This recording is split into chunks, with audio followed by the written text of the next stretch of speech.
Ride tayo ngayon doon sa Bagsit River ng Salazar, Palawig, Zambales. Galing kami ng San Marcelino, Zambales. Bali, andito na tayo ngayon sa papasok papuntang Bagsit River. Itong lugar na to ay dito sa may solar power plant ng Palawig. Dire-diretso na tayo sa daang ito dahil ang dulo nito ay ang Bagsit River. Siya nga pala, meron palang checkpoint dito bago kayo makapasok ng Bagsit River. Ayan, nadaanan natin.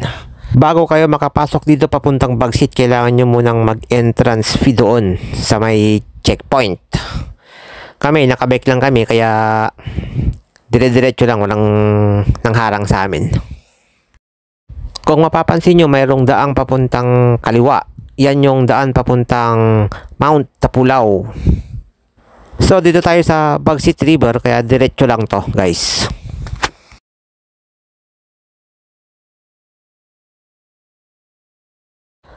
Update nga pala, last na nagpunta kami dito, last year ata yun. Itong lugar na to is hindi pa simentado, guys. Ngayon, eto, simentado na siya. Maganda na yung daan. Dati yung lugar na to ay sobrang bato. Grabe, ang daming bato. Tapos hindi rin gantong kaluwang. Medyo masikip yung daanang ito noon. Kaya ang laki ng improvement, guys. May mga bahay na rin na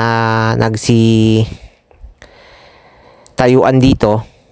Itong mga kawayan noon nakalaylay sa may daanan. Ngayon maluwang na tong daan, oh. Malinis na. Maganda na, guys.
Last na nagpunta kami, meron pang isang entrance kaming binayaran dito noon. Maliban dun sa bungad, iba pa yung nagbabantay dito noon. Pero ngayon, wala na. Doon na lang sa bungad, doon sa may checkpoint. Tapos, dito noon, hirap na kaming magbike dito. Dahil sa sobrang madamo, magubat, mabato. Ngayon, ang ganda na ng daan. Ayan o, kita nyo naman. Simentado na siya. At smooth. Bali, mas maganda siya ngayon kesa nung dati. Mas maganda nang mag-ride papunta rito kesa nung nakaraan kaming pumunta rito.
Pagkatapos naming umahon, lusong na kami dito at itong bumungad sa amin dito.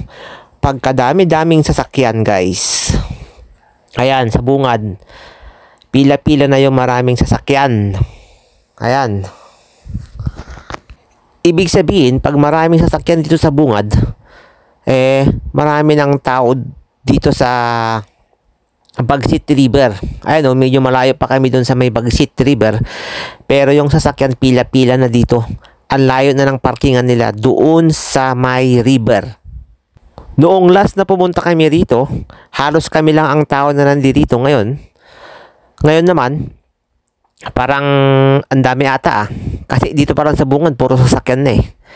Ano kaya doon sa mismong ilog? Ayan oh. Ang haba. Ang haba ng mga nakapilang sasakyan. Eh kanina pa tayo nagbabike. Pero itong mga sasakyan talagang pila-pila oh. Ayan oh, ang dami oh. Oh. Siguro nakaka 500 meters na kami pero tignan mo naman. Ang daming sasakyan, guys. Whew. Ayan, malapit na tayo sa may mismong ilog. Dito dagsa na yung mga pagkadami-daming motorsiklo, mga tricycle eh no. Ang dami. Ayan oh, kita nyo naman, di ba? Ayan, oh. Ang kapal. Grabe, ang dami. Parang piyesta na dito sa may Bagsit, guys. Ang daming tao. Ayan oh. Ayan. Kita nyo? Halos wala nang mapaghintuan dito. Halos lahat na lang kubo. May mga nakapwesto na. Tapos wala na lang mapagparkingan ng kahit na bisikleta oh. Halos lahat na ng silong, lahat na ng gilid, meron nakaparadang motor, tricycle, sasakyan, kung ano-ano pa. Ayan oh. Kaya inakay na lang namin yung bike. Guys, pumunta na lang kami dun sa bandang tuktok ng bundok para bubuhatin na lang namin yung bike namin para makapagpahinga kami kasi dito sa mismong baba wala na talaga kaming mapistuhan dito. Ang daming tao, guys, parang piyesta rito sa Bagsit River. Pati dito sa daanan papunta dun sa bundok may mga nakapisto na rin. At saka napansin ko nga pala yung mga tumatawid papunta dun sa kabilang side ng ilog, meron na ring balsa na nagtatawid para sa mga gustong tumawid papunta ron. Kaya safe na ang tumawid, hindi katulad ng dati pahirapan tumawid papunta dun sa kabila. Ngayon may nagtatawid ng balsa, guys. Hayun, dito na kami magpapahinga sa bandang taas ng bundok kasi ang daming tao dun sa baba ng ilog. Kaya dito na tayo magpapahinga. At mamaya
Nung nakakain at nakapagpahinga na kami, syempre, hindi kami titigil sa isang lugar.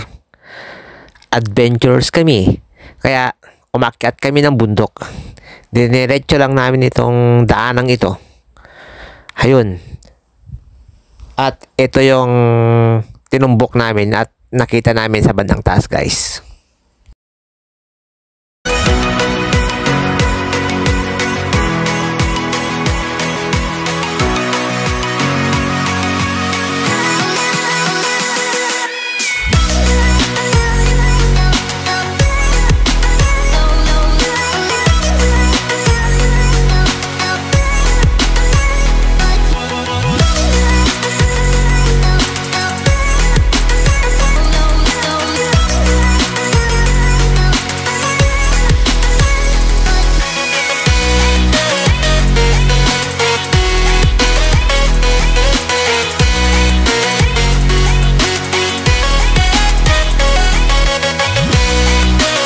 Ayan, may natagpuan kaming kubo dito, guys. Saktong naplatan si Parikoy, kaya sumilong kami dito. Inayos yung bisikleta ni Parikoy. Swerte nga pala kami at nakasilong kami dito bago pa umulan ng malakas. Ayan, umulan na dito, kaya yan kasi pinupukpok kasi yan. Sakto.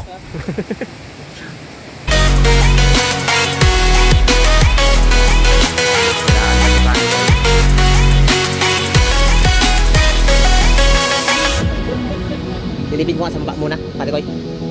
Silipid mo sa baba.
Ayun, katatapos nga pala ng malakas na ulan dito sa Bagsit River at ito yung sitwasyon ngayon dito. Ayan guys, yung ilog naging palang kulay orange na, guys, at lumakas na rin yung lagasan ng tubig at lumalim. Ayan, malalim na siya at malakas na yung current niya. So, tumaas yung tubig, kaya yung mga tao dito na mga naliligo ay nawala na. Nagsiahon na silang lahat, guys, kasi mataas na nga yung tubig at malakas na yung ragasa. Ganito pala dito kapag biglang bumuhos ang ulan. Ayun, malakas, biglang tumataas yung tubig at lumalakas siya, guys.